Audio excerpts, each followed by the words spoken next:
I don't think this is my first startup in technology, because starting as a producer, you are a startup, and they're not going to be as judgmental about a song that gives them a good vibe. They're not going to care if it's AI made, if it's human made, as long as it delivers on what they need. But now with AI, and it's a dilemma if all people that release music should be able to perform it live. Basically, we've been consuming music, not actually participating in it. Just think of this. All the songs we ever loved, they only become ours when we start humming them.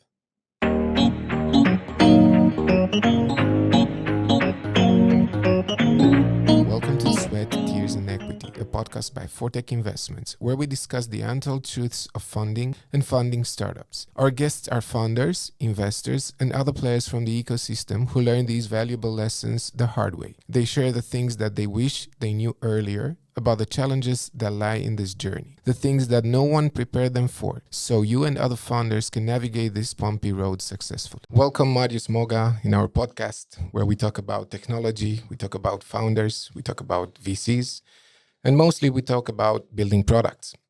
It's really cool to see an artist in this ecosystem landscape, whatever we call More it here. of a producer than an artist, but yeah. Still, I think... Artist in the sense of creativity and arts. Yeah, okay. So basically you are the mathematician of the artist, right? Yeah. Okay. Now, maybe people haven't heard about your project, but of course, most of us heard about Revocalize AI. I don't want to start with describing the product at this point, but I would like to know, how do you feel with this new persona, let's say, the founder of a startup in the technology space, in the AI space, especially now where VCs and angels look really closely at the founder profile? How do you find those two worlds that are, I don't know, maybe not colliding right now, but there are two worlds? To make a short intro, I don't think this is my first startup in technology, because starting as a producer, you are a startup. You're actually a walking startup. First of all, when you start, nobody knows what you're doing. Of course, they know you want to do music, but they don't know what kind of music, what are you going to change, what's the value proposition, why should I work with you and not somebody else? And I think I'm a walking startup because I didn't want to just get in the music industry to be famous. I actually wanted to change something. So most of my decisions along the way, ever since I was 15 and making music in my parents' living room, up to owning a publishing house and a production house, Moga Music, it was more about changing stuff, putting an imprint and changing it for the better, not just so that I can brag that I did that. Obvious, yeah. So most of my decisions along the way seemed a little bit arrogant, because probably that's something that describes better an innovator. Then, of course, you learn also to be humble. Things don't come just because of me. They come because of the artist. They come because of the industry, of the situation in the music when you do music.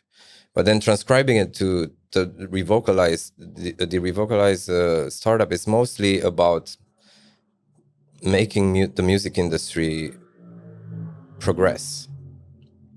So the reason that I actually started this with Sebastian was because I know the pain points really, really close.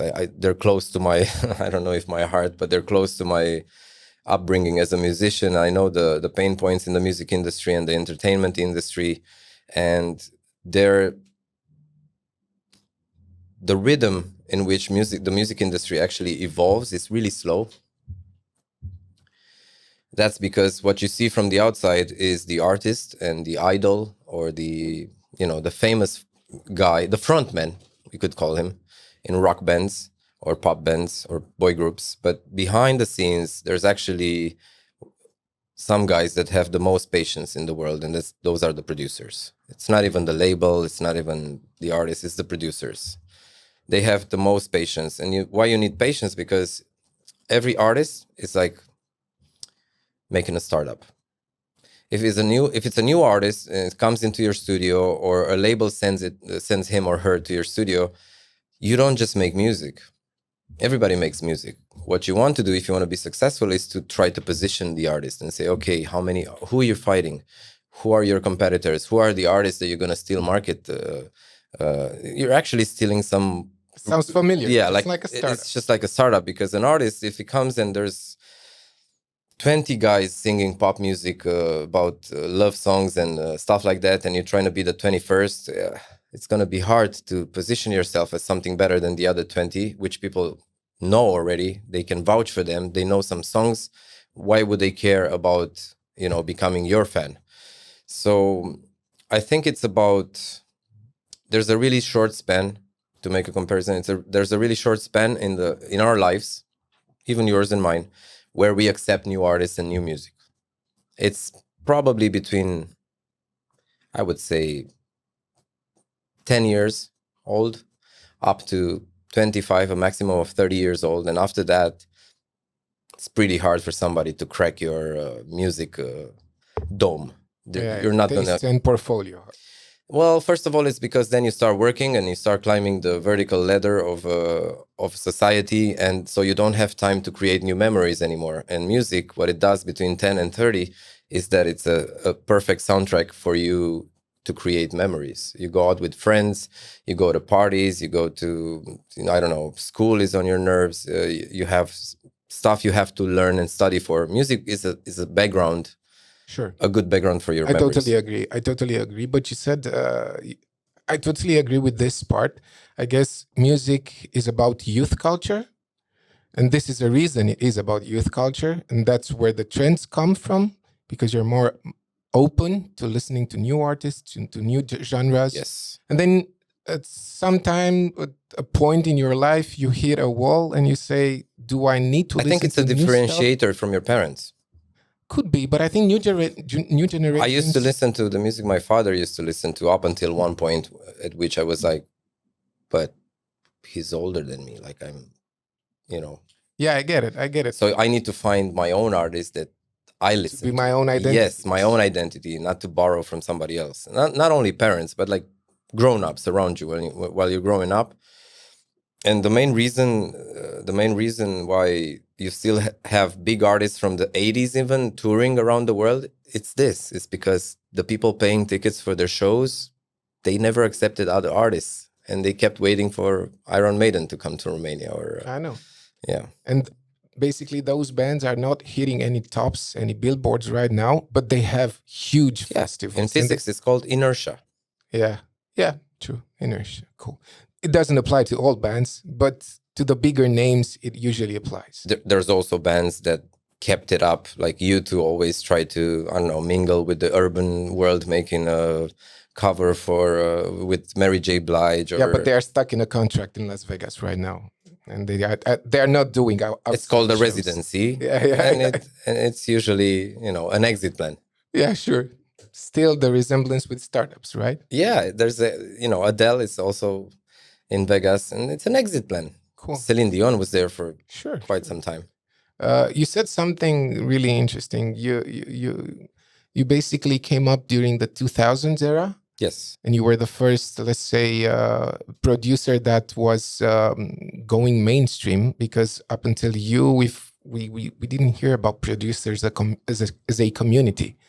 Yes. That was something new. What is Marius changing now, entering this tech space? So basically, to start with the problem, this is something that's been going on ever since the 60s, right? You're trying to find repertoire for an artist you want to develop.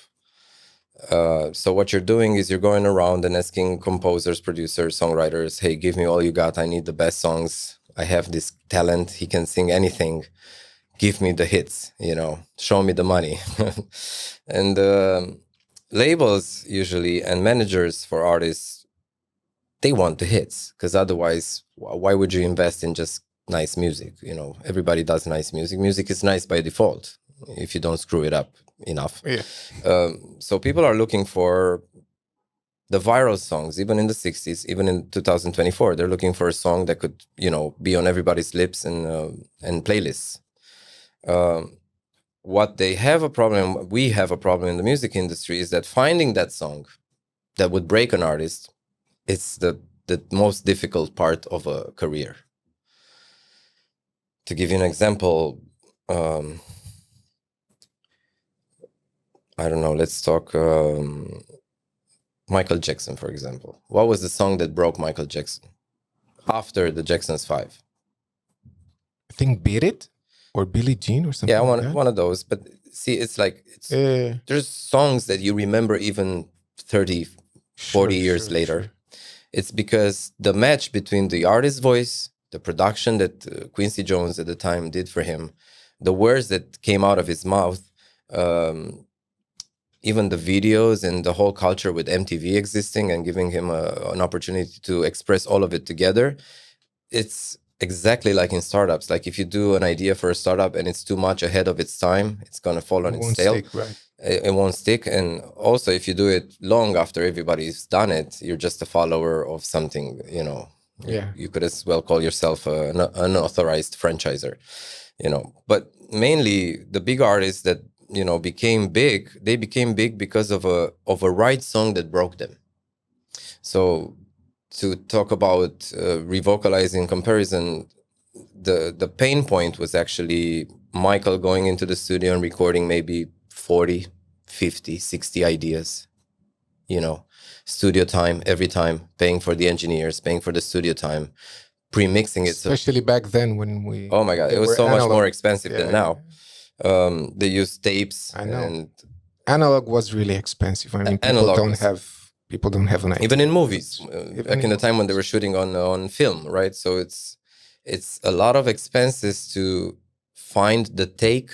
Let's call it the take of the voice that Michael could actually, you know, say, I delivered it. This is it. This is the song.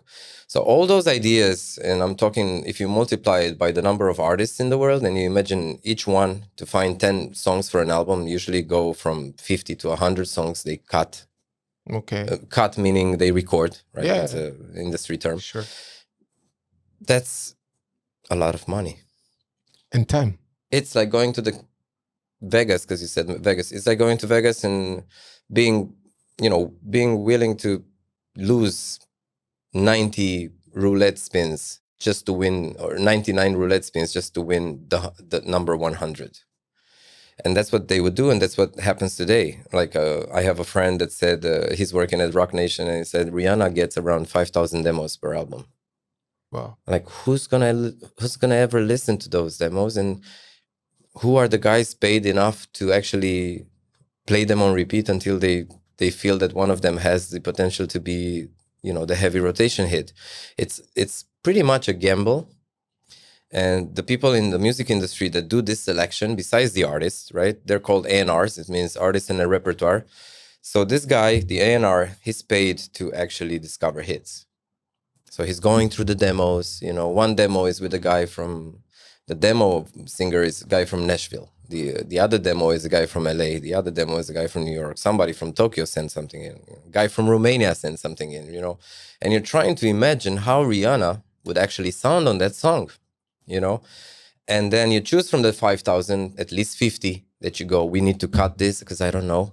I don't even want to, you know, put my name on it and say these 10 are the ones you're just going to record this 10. No, they're going to kindly find and try to find space in her schedule to record 40, 50 demos so they can get to the 10 that everybody says, oh my God, it's an amazing album. It's going to sell millions. It's going to have billions of streams. So all this process is a lot of wasted money and time for the artist, for, you know, everybody involved, trying to filter it down so just so they could hear those ideas with her voice. Of course, she also writes, you know, so besides the 5,000 demos, she has songs that she started, you know. So it's a competition for time, and money is being thrown away up until AI. So what AI in music, and how me and Sebastian, you know, started this company, I was immediately blown away by the idea that now you can have exactly 5,000 demos already into Rihanna's voice.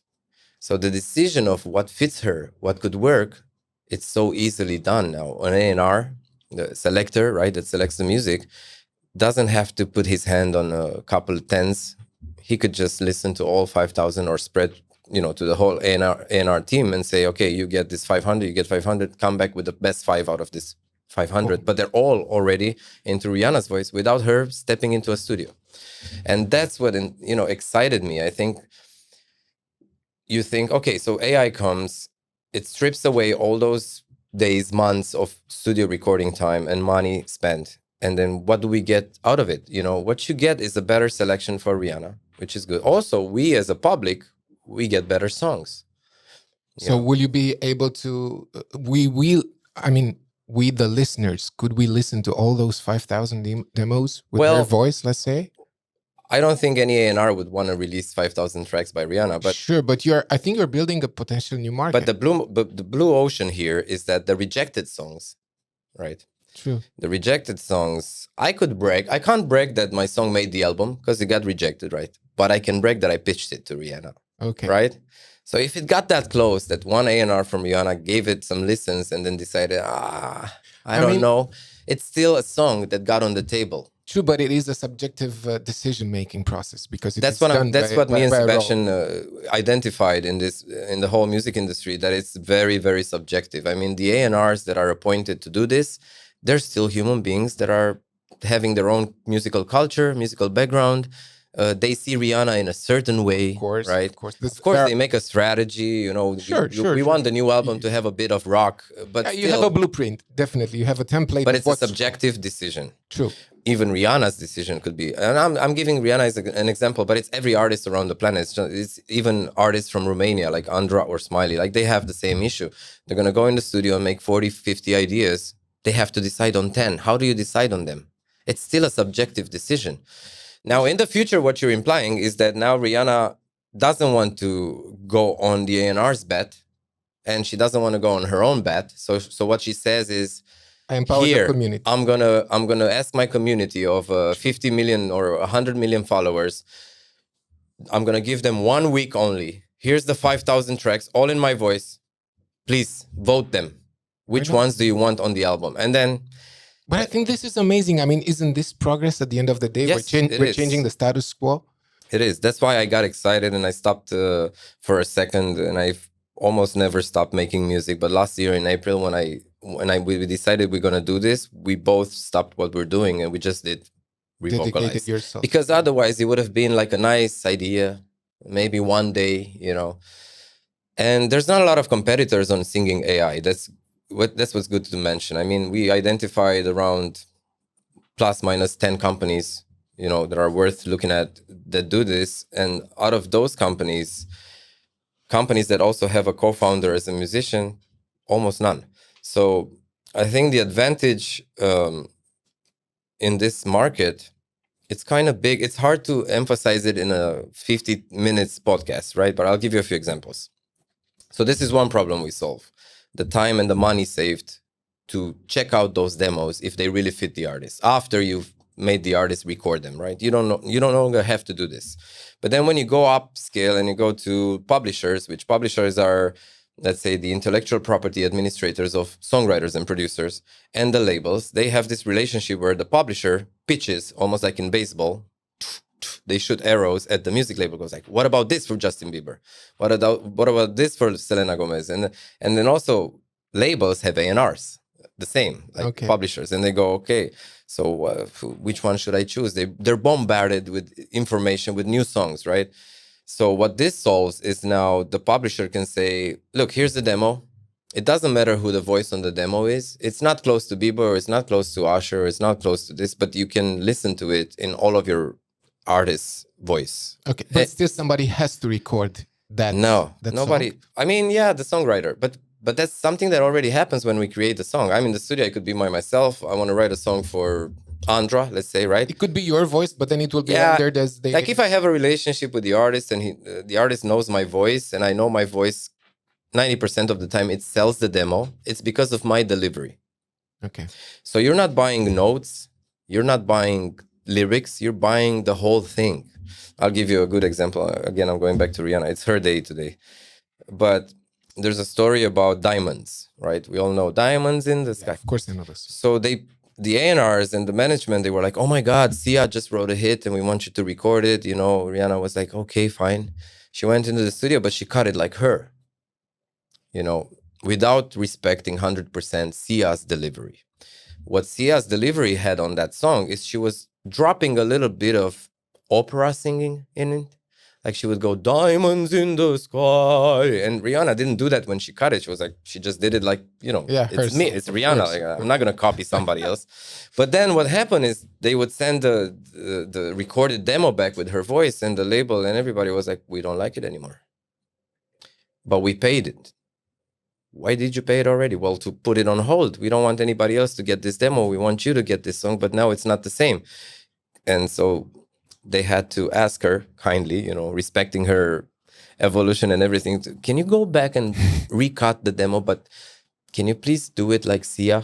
You know, so she kind of like re-recorded the song, making the same kind of gimmick, going diamonds in the sky, and then they liked it again. So that proves that it's not just notes and it's not just lyrics, Sure. It's the whole delivery. That's what actually sells a demo. And if we're talking about this particular, and it happens everywhere, when I did the song for Maroon 5, I was in the studio with Brian West, the co-writer that I wrote it with, and I was cutting the demo, right? And my voice actually sounds similar to Adam Levine's, but not 100%, right? He's high pitch. He's really high pitch. Yeah. And so Brian was like, yeah, you kind of sound like him, but can you make it even more like him, you know? And I was like, but I'm trying my best. Like, I don't know. Let me Google this. I was like, what's Adam Levine's voice like? You know, and one of the first results that came up was him during a voice episode in the US, where he was praising a contestant, and the contestant was like, no, but you have an amazing voice, you know, trying to brush him. And he was like, no, I don't have an amazing voice. I sound like a 9-year-old girl. I was like, 9-year-old girl. Okay, let me try it again. And then I just tried to, you know, like my daughter is almost 9 now. So I was almost trying to be a 9-year-old girl. And guess what? Brian looked back at me and was like, now you sound exactly like him. I was like, well, he said it. He described his voice so good that I just went and I did what he said. And they cut the song, you know, like 2 weeks later, the song was cut by Maroon 5. It's on their album. It's Grammy nominated, right? So this is another aspect that actually, when producers want to pitch a song to an artist, they can't just send the same demo singer to all artists. It's not going to work. Like if I want to write for Andra and I want to send her a song, it's either my voice that she knows and she's picked them up before, or it's a girl that actually sounds really similar to her voice. You know, if I want to pitch it to Delia, for example, different kind of voice. If I would want to pitch a song to Ariana, right? I would have to have an R&B soul singer that actually delivers it really, really close to her, because people don't have time to imagine how they would sound on a song, so they're going to just dismiss it. So this is what AI fixes. Right now, there's no regulation yet in place, but we're waiting for it and we're ready. Meaning that probably if I worked with some of the artists, I have some vocals, I could train an AI voice, and I'm not going to be stupid enough to just release them on Spotify with their voices. I'm going to just use it to send them a close to perfection, similarity to their own voice, because it's their own AI voice. But as soon as regulations come out, what we plan to do is to say, okay, Andra, here's 30 users actually already created some AI voices, but we're going to just take them and move them to your account. And so now you can actually give permission, just like you give permission to a friend on Facebook to post on to tag you in a post. It's going to be the same kind of attitude. Like Andra knows me. She knows I'm not going to do stupid shit with her voice. She's going to give me permission to use her voice, and I can use it for demos. You know, if she goes further and says, well, I kind of got tired of running around studios and recording music, I'm going to give permission to 50 producers to actually release songs with my AI voice. And then I'm going to see which one gets the best feedback. And that's the song I'm going to go in and record. What we talked earlier about Rihanna, that's also an episode that's going to come. But AI basically streamlines the production. It actually makes room for more creation. Yeah, sure. And I have a specific example in mind. Maybe you played with Suno AI. Yeah, Suno generates new melodies, right? The same. You generate and lyrics. And lyrics. You generate a song with Suno, but still you'd have to hear it for the artist that you want to pitch it to see if it fits. So we are like a glove that comes after all these generative AIs. We're a tool, first of all. You need audio to audio. Revocalize is based on humans, right? It doesn't make it from scratch. That's good to mention. It's not generated. It's not generated from scratch. I am not just going to say, do a song for Andra and it's going to be a song for Andra. What you need is a human being to actually record a voice, give it the delivery that we talked about, what sells actually the song. And then that delivery, you convert it back into your artist's voice. So plus generative AI that creates songs like Suno, I don't think it's a new idea. Right? We've been having MIDI generators and melody generators for some time now. They weren't using AI, but they're kind of the same thing. It's called writer's block, right? You want to do a song, you don't know how to start. You actually have features in GarageBand like that. Yes, to generate some bass lines, to generate strings, right? Everybody has a GarageBand. They probably played a little bit in it. What AI is going to do is now you can say, okay, the training data for this is all the records that Andra ever released, and maybe a few other records that she likes. And then you create a pool of like Suno, but you make it personalized, right? What Suno doesn't do, and that's probably where it's going to head, is to make these little limited pools of data where you're going to want to create rock songs. And so you're not going to give it all the Britney Spears and the Christina Aguileras. You're just going to give it some rock, and then you're going to give it some rock, and then you're going to give it some indie rock and some alternative and some other niches. And then you're going to want to specialize these AIs into, but still without a human ear to pick through them. You still have to come up with a component of talent at the end of the day. It is a tool, just like you mentioned. Yes. But it will help new bands, new artists to get inspired. But at the end of the day, the music generated apps are based on human composing factors. So they're not bringing something new. There's a book called Everything is a Remix, and it's also an insight, especially in music. There's an insight that's very true. First of all, 90% of all infringement lawsuits in music are solved by a musicologist going back to all the classics and finding a part in Bach or Beethoven or Vivaldi that's actually already done. And they go, yes, it's true. They sound alike, but they both copied Vivaldi. Actually, Maroon 5, I think, have an inspiration with a song like that. 90% of the lawsuits, they're solved like this. Okay. Actually, a musicologist just goes and, think of an AI that's specially made for lawmakers and for legal advisors and lawyers. You just say, we just got sued that our song is resembling some other song. And then if you give that AI and say, okay, find me a classical work that's public domain, that both of these works actually copy, and done, it's done. But you will find them because obviously the chords are not so unlimited. I want to ask you something, Marius, because you have to have a little bit of understanding in terms of what industry you're tapping in right now, because this is your B2B basically. This is how you go to producers. B2P, like B2 professionals. B2P, yeah, business to professionals. Okay, this is your B2P. But again, I think, how does this translate to your conversations with VCs and angels? So the conversation is basically about every producer and writer around the world that is in between those 4,950 songs that got rejected by Rihanna.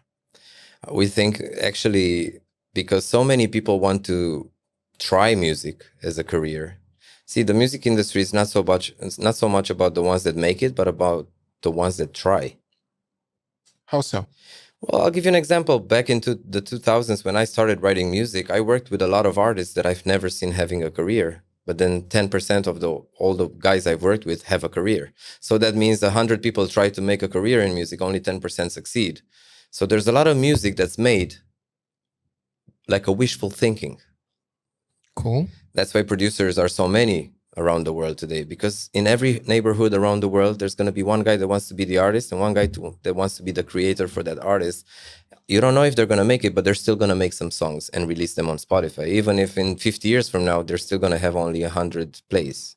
They're still going to make it because it's a drive within us. Music is such a nice harmonic thing to do, and to, maybe for little time think that you might actually make it, that it gives you the drive to try.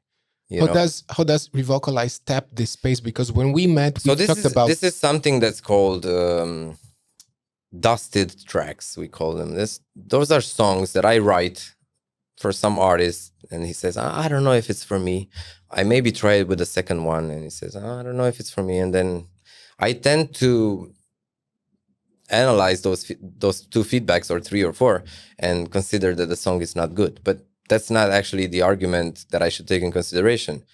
And also, without the AI, that's the only solution you could say, oh, I didn't nail this one, right? But what could be is that you are ahead of your time. Okay. You might have wrote some songs that are too early for what people that are listening to music are ready for. That's usually the case with every creator. We're talking about art and like visual arts. We mostly don't understand what they're doing, but we feel something, right? It also applies in music, yes. Because always when you have a new genre, before the big name, you have a smaller band that started it. Yes. Yeah, like Nirvana didn't start. You had some older bands. But they're the ones that made it popular, right? Exactly. So it's the same blue ocean here. We're talking about millions, if not billions of songs around the world that are getting dusted on producers' laptops and songwriters' laptops because they're missing one key element. Up until now, it was called, you need an artist to release a song. Sure. Right? But now, with AI, and it's a dilemma if all people that release music should be able to perform it live. That's almost like saying, but I want Picasso to come in front of us now and paint the painting here. Showing, yeah. I mean, would it have been the same Picasso if you would have put him to the test? Like, no, but do it in front of our eyes. Otherwise, maybe you copied it from somewhere. I don't know. Just, I want you to get inspired now in front of us and do the painting. Picasso would have been like, fuck you guys. Like, it's not how I work. I isolate myself. I write some music. So now what changes is that you could have all those billions of songs, find the artist. Why? Because every human being that's able to produce sound with their voice can create their AI voice. That doesn't mean we're all going to quit our jobs and start, sing to each other. No, please listen to me. No, please listen to me. But there's going to actually create a pool of, like at the conjuncture of influencers, right? Who are, in my definition, self-promoting personas, right? They're individuals that are able to self-promote themselves from 0 to hundreds of millions of followers, right? So when you take all those billion songs and you put them into a place, and that's one strategy that we have to actually, not from the start billions, but to start with a catalog of songs that are available for everybody.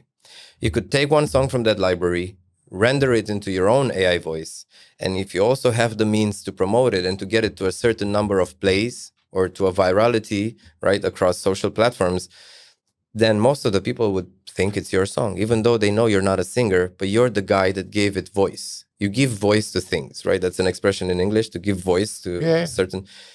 That's the era that's coming. But I think that also attracts an ecosystem component to your product. A new one. So regular folks that love music, and they've always, lived their whole life having music as a background. Now they can go and say, oh my God, I can discover new music. And it's actually a lot of the population that loves discovering new music rather than listening to the old one all the time. Even though I mentioned after 30, we don't actually discover songs. That changes when the problem you have in your life, it's represented in a demo now. Imagine you can search unreleased music and say, oh my God, my boss is stressing me out. Fucking hate my job. I want to make a change in my life. I'm exhausted. I feel like I'm close to a burnout. I need a song to, to express. For my well. I need a song to make me feel better from this point in my life. And so you search unreleased songs, and almost like Google, but it's a Google for unreleased music. Is going to tell you, hey, I made you a playlist of 10 songs that have never been released, but they reflect exactly what you feel.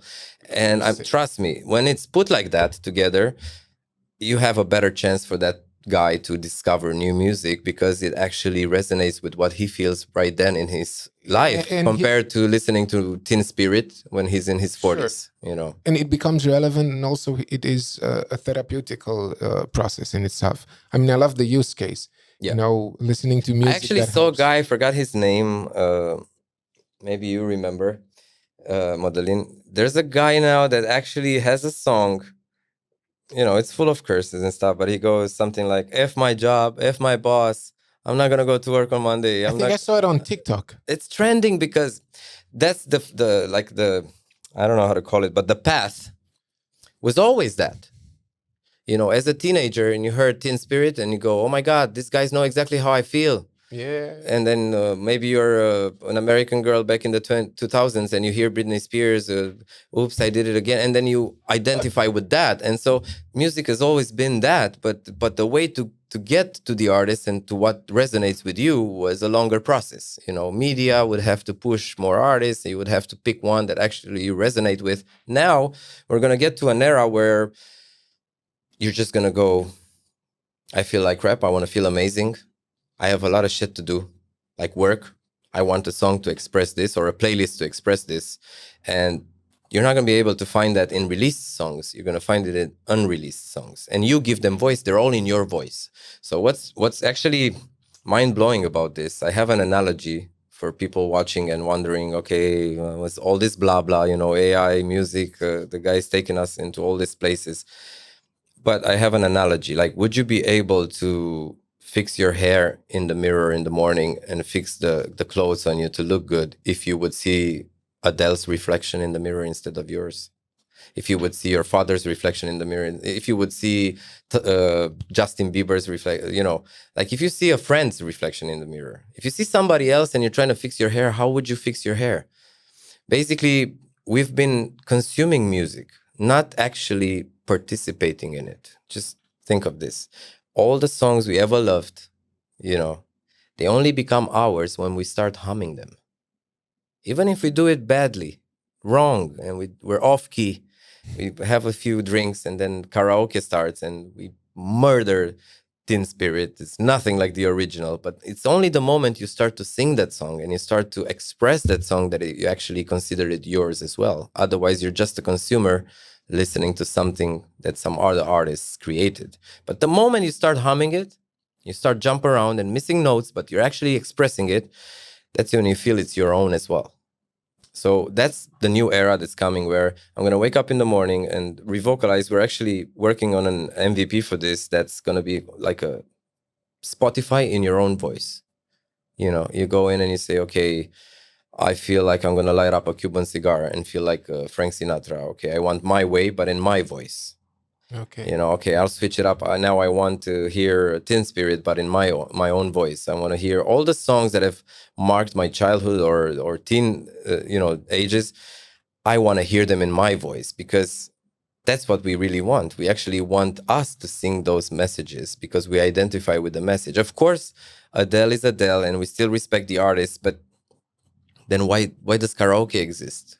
Why do we sing in the car when we're alone, or maybe even with friends, and bleeding their ears? Why do we do that? It's because we really want to give a voice to that message with our own voice, Yeah, I think it's, at least for me, it is relatable. I can't say if you're looking to a segment in the market that could be your future clients. It's not a segment, it's everybody. Why do we sing music even though we know we couldn't and we shouldn't? Why do we do it? Because it's something that we are doing, because music is part of our lives and it comes so naturally to us. Why? What does it affect inside? It's something about emotion, truly. It's something about state of mind. It's a state of mind. And even deeper than that, I think it's about confidence. Sure. It also is about confidence. With Revocalize and talking about this road towards B2C and customers, it's actually selling confidence. You're selling confidence to people because they know they can't sing. They sing in the shower, they sing at karaoke, they sing in bars after 2 drinks, they sing in the car. They wouldn't do it in public. Why? Because you're afraid you're going to be judged. Sure. People are going to point fingers at you or tell you, shut up. You've been told shut up, first of all. That's why you have the fear of judgment. You've been told shut up, you don't have an ear for music. Just don't sing. You're bugging us off. And so inside you, you're laughing, but imagine a kid. So you have 10 kids. One is really talented. He was born to be a star, right? To be an artist. But 9 only want that. But they're not. They don't have the skill and they don't train. Their parents never sent them to any singing lessons. They never invested in the skill, but they still want it. And then some other friends and peers from the class, they tell them, shut up. Isn't that going to affect your confidence in the long run? You're good at financing, right? You manage to prove them that you're a good doctor, you're a good lawyer, but still you have this confidence that was eaten away by your peers saying, shut up, don't sing anymore. Now you have a chance to put that confidence back into you. When you frame it like that, yeah, it's true. But then again, it's a piece of technology that will help him listen to his own voice, that maybe it will not be a catalyst for, let's say, public speaking or...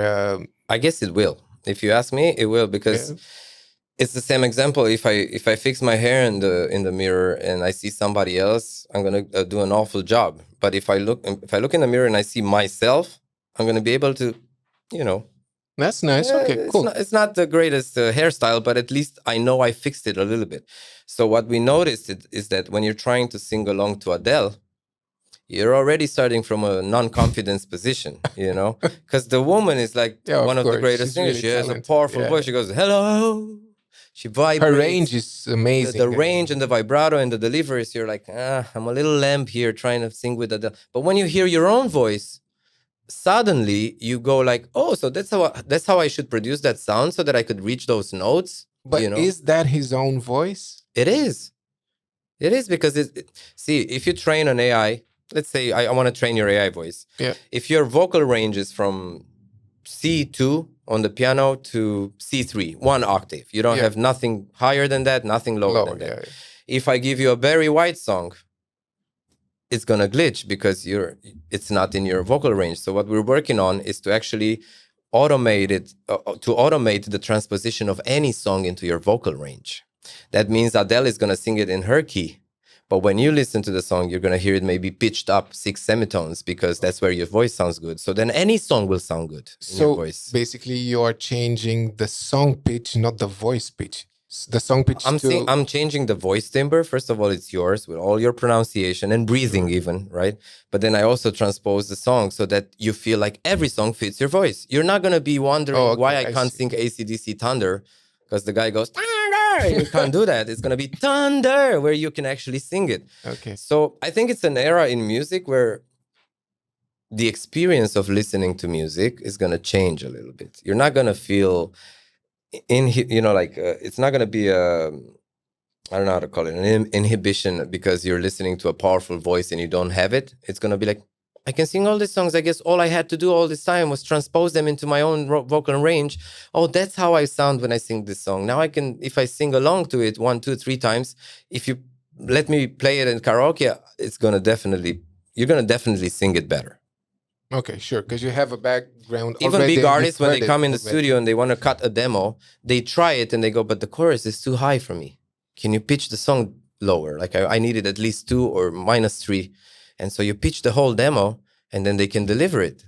So professionals do this since forever. Yeah. It's just the listeners, we just tend to think, oh, I'm not as good as Adele. No, the song is just not in your key. You don't know how your voice should sound when you sing that song. Here's how it should sound. And then it gives you confidence to actually attack it and be able to do it because it's in your range and it sounds like you. And now you know how to imitate yourself. It's harder to imitate others. I think you're entering a market that hasn't... I mean... It's a blue ocean. It's definitely a blue ocean. And... I think in terms of product design, pricing, how you build the ecosystem, how you tackle the legislation part of things that will surely come. I mean, especially here in Europe, because, Europe it's totally different in terms of regulation than, let's say, US. It's not that friendly when it comes to new innovative applications and technologies. Well, yeah, but we're still using the same copyright law that's ever been in place. If I want to put out 10 tracks from, as I said, Timbaland or whoever, or me, or I still have to get permission from the publisher or the author to be able to replicate that in everybody's voice, right? So it's still a license. It's classic copyright law. You're not inventing anything on the law side. But you're not inventing, but you're creating a new stream for them. You're creating a new experience so that, yes, it's a new revenue stream. It's a new revenue stream. And then again, you have a community that will enter a market that's really new. Yes. And brings them a Also, lot it of does create an upgrade for music. As we started the podcast by me saying the music industry hasn't been updated too much, in the past 50 years. But with this, what you're able to do is basically coming in and saying, look, I'm going to create not only one revenue stream for your song, I'm going to create maybe 5,000 revenue streams, since 5,000 influencers or wannabe artists took your song with their voice and now they're promoting it on TikTok. And spot on. Yes. You're talking about influencers, because the lines between influencer and musician are more and more Yes. not visible at all. They're blending. Well, from the creator side, this is great news. Why? Because I think also from your product side, this is, of course, that's why we're doing it. But I'm trying to emphasize the creators watching us. Like, you write a song and you give it to one artist out of 10 that you know, and you don't know if you made the right choice. And by the moment the song flops and it doesn't work, you go like, it wasn't good. I should have gave it to somebody else. Now you could actually give it to 5,000 people, watch the numbers and say, oh my God, out of all these 5,000 people, these two, they just brought it to 100 million plays on all the platforms. You know what? I think I'm going to give the official version to these two guys, or maybe Ariana gives you a call and says, hey, I saw that 100 million songs in a user's voice. I think I'm going to, give it a delivery of my own. So it opens up a new possibility for creators and their creations, first of all. And then secondly, I think it's necessary, man. I think it's necessary, just like Photoshop created this opportunity so that now you can add 6-packs to your abdomen before you have it, and stick it to the ceiling of your room so that you wake up each morning and go towards a better version of yourself. So that's why you go to the gym, you see yourself already photoshopped. And there's a hack also in that industry. You can do it through surgery now. So in terms of motivation, it's going to be all sorts of shortcuts that are going to appear, but more and more. But what I'm talking about is actually seeing a future better version of yourself, in this case of your voice and your excitement to sing. It's not really, you don't want to change your job, right? But you have all people that listen to music have this dream inside them that if they would have pursued music, they would have made it because they really love music, and music loves me back. So now you have a chance to actually improve that skill. It is a social skill. If you look in the animal kingdom, like I didn't see any male bird that doesn't know how to do a dance or to do a song to get a mating partner. So there's something about dancing and singing that's in us to find the partner to actually hook up. I'm not saying people that don't dance and don't sing don't find wives and husbands, but it's still, it is a weapon, and it's an attraction magnet. Yes. And a feel-good activity. It's basically a feel-good activity.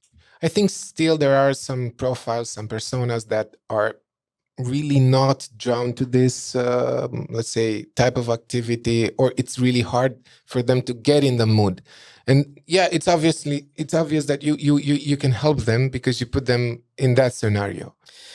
Well, and that's also what's going to be different is we're talking about us now, but I'm trying to also think of the Gen Z and the Alpha generation that comes even, be right behind Gen Z. And they're not going to be as judgmental about a song that gives them a good vibe. They're not going to care if it's AI made, if it's human made, as long as it delivers on what they need. Almost like, trying to find an example, almost like my father would have been very proud to go into a library and trying to find some info from 30 years ago, and he cracks down on all the books there, and then he finally finds it, and he feels good that he found that information, and now he's in the know. He knows what he's talking about, right? And then I came along, and then also internet came along, and I would just go, see, I know it now in 5 seconds. And he goes like, yeah, but that doesn't count because you just typed it and somebody else told you that. But you're doing the same when you go into the library. Somebody else wrote it in a book, and then you went and you found it. So it's just the time that becomes shorter and shorter between what you want and how, in the moment you achieve it. Also, I want to ask you about the impact. I think through technology, the lifespan and the interest. You mentioned Gen Z and Gen Alpha, but we need to also focus on their ability to handle, let's say, songs. The lifespan of a song, in terms of interest, in terms of how relatable it is getting shorter and shorter. True. Also, we look at the timeline of a song. We're getting back to the 70s when Beatles had like less than 2 minutes songs. Yeah. I mean, We're going back there. Yeah, we're going back there, but this is a template that I saw it. I think also technology will help. It's not like I'm hyping your app right now, but I am Well, aware. but thank you. I am aware of the context. It is. It's a context-based industry. And that's this. Yeah, and you're spot on that moment. Yeah, I think even thinking about the advertisers, how they're not making their jingles or commercials longer than 30 seconds or 1 minute. And we've been getting that for the past 50 years, right? It's commercials that actually make you feel like, oh, so you can actually compact and compress a topic into a 30 seconds commercial and still deliver the message to the people interested in it. Think about that. They're managing with 30 seconds. They go by with 30 seconds and you still go and you use their product just by seeing it 30 seconds. Of course, it solves the problem. You have the need.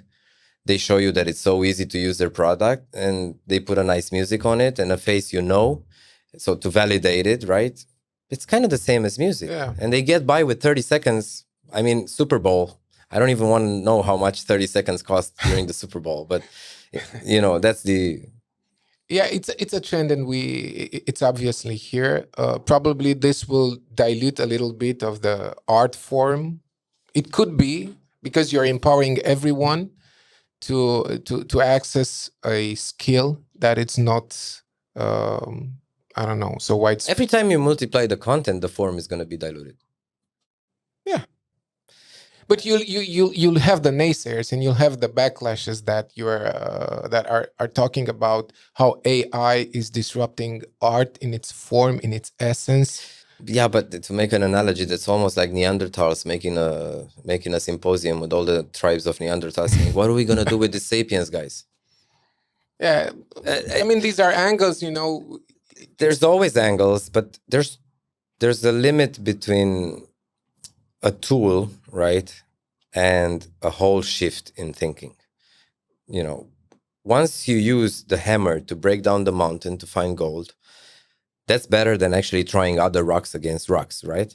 But Yes. then when somebody comes and gives you a bigger device to break the mountain, or even, I don't know, detonating the mountain and then breaking into smaller pieces and making conveyor belts that transport the rocks to other people, and you make a whole then you find more gold faster, right?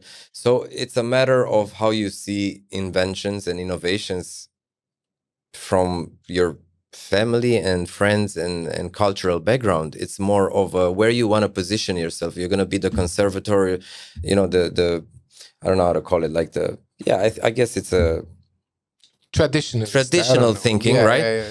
Or you're going to be there in the front of things. I hope that we can measure impact through quality at the end of the day. It doesn't matter. It's not about the numbers necessarily. But also, don't forget how many people, until Ford made the car available to the masses, everybody was laughing at him. It happens when you're in the innovative space. I think it happens even in class. You just go to class dressed up a little bit different than the other kids, and they're going to laugh at you because you're dressed different. Especially here in Romania, right? No, everywhere. I think it's called survival mode. Think about it this way.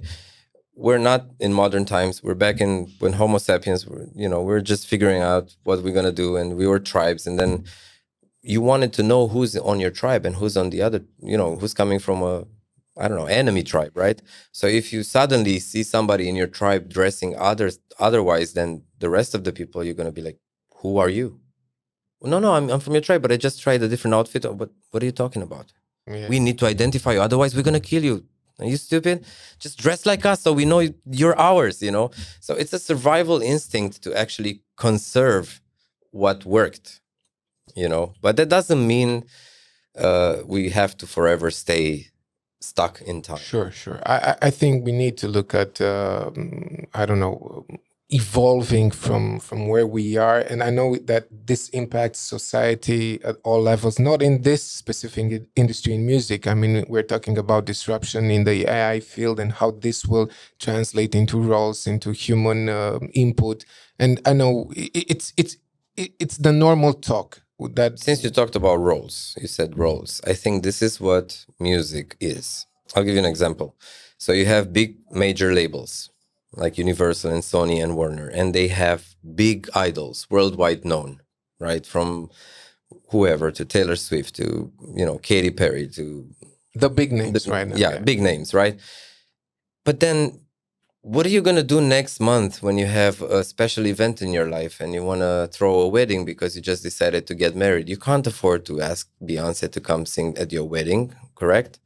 So you're going to look at Romanian artists because they're closer to you. But then even the Romanian big stars, you can't catch them because they're scheduled. There's still a human schedule. You can't catch them to. So what that does is the role of the entertainer at an event gets diversified into having all these talented people otherwise, right? Everybody's talented. But you just don't know their face. But they're singing really nice, and they're singing you a bit of Delia, they're singing a bit of Smiley, a little bit of Proconsul, a little bit of, all these Romanian bands that you grew up with, and he sings a little bit of everything. How much does it cost? Like, well, it's lower than the original artists, but they're needed. They're needed because if you wouldn't have music create all these levels of accessibility to entertainers, then what are we going to do? We're just going to, hate that there's only 20 artists and only the big guys get them for their weddings. And we need this diversity. So we need everybody that sings in a restaurant, that sings in a pub, guys that do only guitar and voice somewhere on the lake. We need all these people to actually come and perform those songs there, because otherwise you would just have to play something, no live event. It's I wanted to transition a little bit to your colleague, to Sebastian, because it's obvious that you come from this industry background and you know everything. How does Sebastian's role play in the whole startup? I think we complement each other. He's coming from a software background, and he has a more pragmatic thing. Even I have a pragmatic, kind of thinking, even though I do music, but he's even more pragmatic. So all these visions of routes that we can take and pass and go to market strategies, we're a good team, even with the other guys like Madeleine here with us eating cherries. Because I think when something new appears, you need as many perspectives. It doesn't mean you need 1,000, because then you're going to get confused. But you need at least up to 5 different brains, or 10, or to actually make it stronger. You might have a vision. Oh, this is what's going to happen. All the music that's not released, we're going to be able to scroll through it and give votes to it. And Madeleine might say, oh, I would only listen to rock stuff, or how do we treat that? And Sebastian says, yeah, but why would I do that? So it's a healthy conversation that keeps you grounded. Yeah, I think we're not we're more like yin and yang, rather than two twin brothers working on something. Okay, but he's the technology perspective, right? Yes. Well, I mean the CTO and doing, But also his exposure in US, because I know about and experience. Yeah, I mean he left for the US when he was 17. That teaches you something, and you hit your head against all the walls. But it's similar to you, right? Yeah, I went the same. I wanted to conquer, some other realms than just the Romanian music market. And it did take some time. I learned a lot, and it's a thing I always say, there's no failure, it's just lessons, True. You listed recently on Seedling platform. Yeah, that's because we talked about how a lot of the startups in the music world are not backed up by artists and producers. So in our minds, we started to develop this idea that we want Revocalize to be not just supported by investors and finance guys. We want it to also be backed up by artists, and you can't have the same ask from a VC that you have from an artist, right? So we wanted to also give a possibility, and we already have artists that have invested in the Seedling round, and even producers. So basically, it's like saying, okay, here's a VC. This is what we want from you. But hey, do you believe in this as a producer? Oh yeah, I worked with the plugin. I love it. I'm going to invest, I don't know, 2,000 euros in it. And I think this gives it validation from the artists and producers. You know, you were talking about people that hate AI for what it's diluting, or not hate, maybe it's a strong word, but it's just the fear of new things. I think this is an opportunity for the ones that actually are on the other side of the exciting side of the river to go, yes, I want to invest now, and I don't want to invest 200,000 because I'm not at that level, but I would put, 5,000, 2,000, 10,000. We had different sums coming up.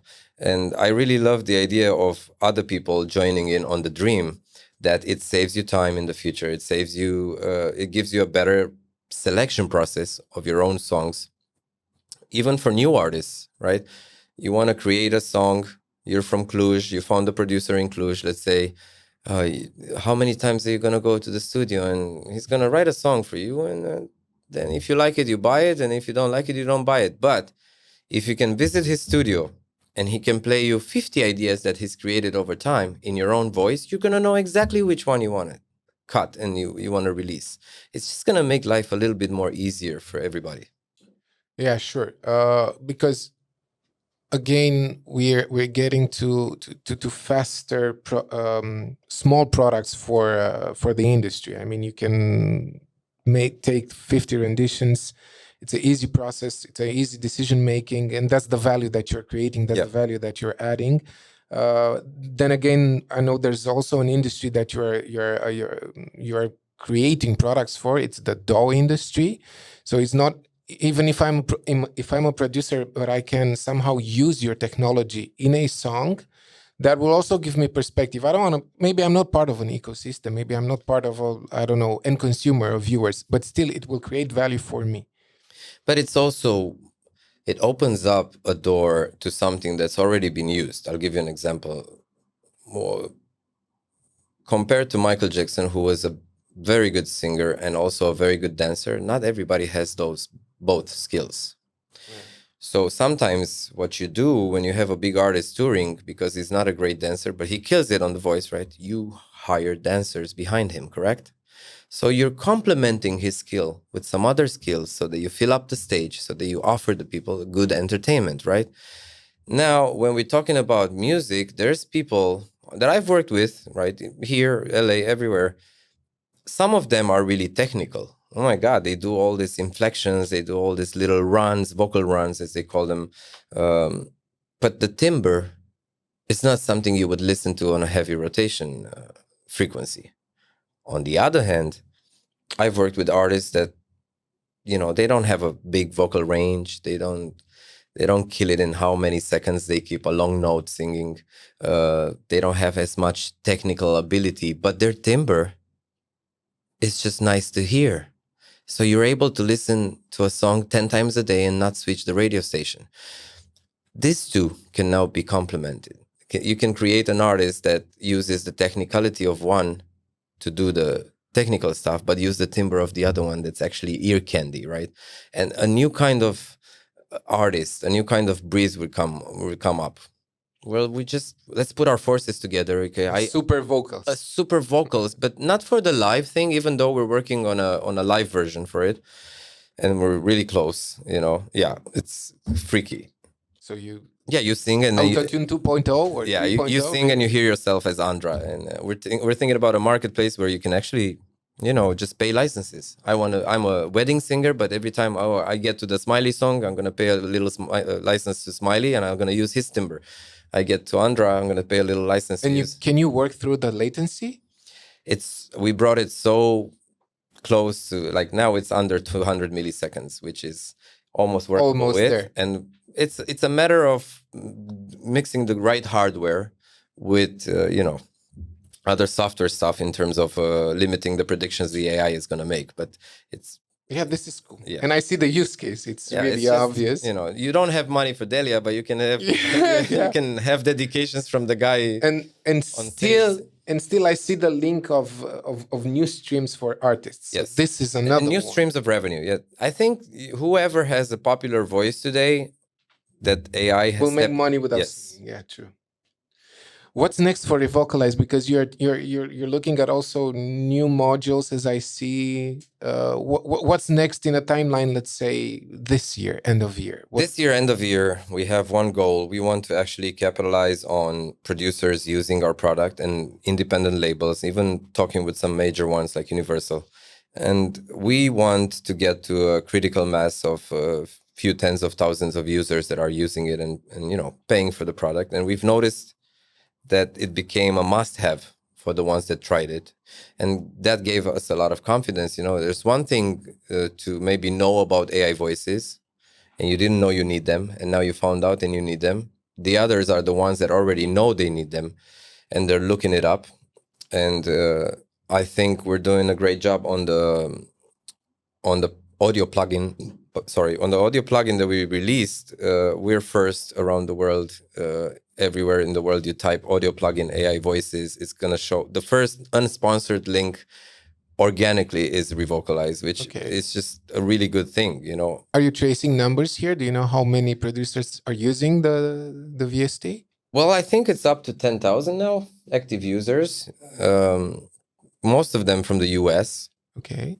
So it's a freemium model right now, right? No, we have also paying customers. Oh, cool. I think it's a matter of promoting it. We just are perfectionists. We didn't want to brag about a product that you try once and then somebody else comes and says 3 months later, oh, I tried it, it's amazing. No, I tried it 3 months ago, it was bullshit. I want people to recommend it to other people, and producers are this kind of closed community. True, yeah. And if somebody puts the stamp that it's not usable, you're not going to use it. But if a friend of yours says, oh my God, I tried this plugin, it's amazing, I trained my wife's voice and now I'm releasing the songs with my wife, she's actually sounds really good when I sing it, and she has the timbre on it. Or even big artists and producers in LA, I think it's the most important thing is to have a really good product. Okay. Because this is not in the second phase of AI voices where now you can go around and find go-to-market strategies. Oh, I'm cheaper than those guys who are the leaders.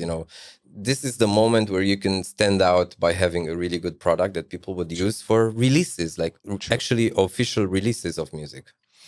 And also, I think traction is something that you could brag about, and the fact that you have paying customers, it's another thing that you could brag about. And it happened in a few months. I mean, we worked almost a year on it, but when we released it, I think the feedback is good. We still, every company like this has to be improving its, the web app or the plugin, or add some stuff. Even our communication with the community has to increase in quality and getting feedback from them and putting it back into the product. But we have the willingness and we have the drive to do it. So okay, cool. Well, Marius, thank you so much. I think we've touched on a lot of cool points. Also, before we finish the podcast, I would like, if there's a message that you'd like to give the younger generations of producers and musicians. There's so much knowledge that you have, and now the fact that it's not only knowledge, but it's also about how you see things are developing in the near future. What would you say to these younger generation that are looking into getting into music, getting into the whole social media space that blends also a lot of music? I think the biggest advantage and also the biggest disadvantage of a producer that has credits, the advantage is experience, knowing what roads to take to make a song a hit. The disadvantage is that now you think you know everything. So you're not going to try other stuff. You're not going to innovate too much. So the advantage is, if we reverse that, it's exactly in a mirror what the new producer has. He might not have the experience, but he has the drive to make something completely different than all the producers that existed before him, and try different sounds and try different structures for the song and try different ways of bringing a song to life. And I think they have to exploit that. When I was young, I'm still young, but when I was almost like a teenager starting up, I would think doesn't matter what I do, I'm just going to do crazy stuff. And people would tell me like, that's never going to play on radio because it's, I don't know, it's different. And it's, I was like, perfect. And you see, they're going to play it because it's new. You have to have that craziness of doing something new, original, and even do it to prove me or other producers that have made it, like, let me show you how it's done now. Like you have to have that attitude. It's a competition with the previous generation of hit makers, so that you can actually innovate music in itself. Cool. Thank you so much again, Marius. Thank you. Yeah, that was it for today. Thank you.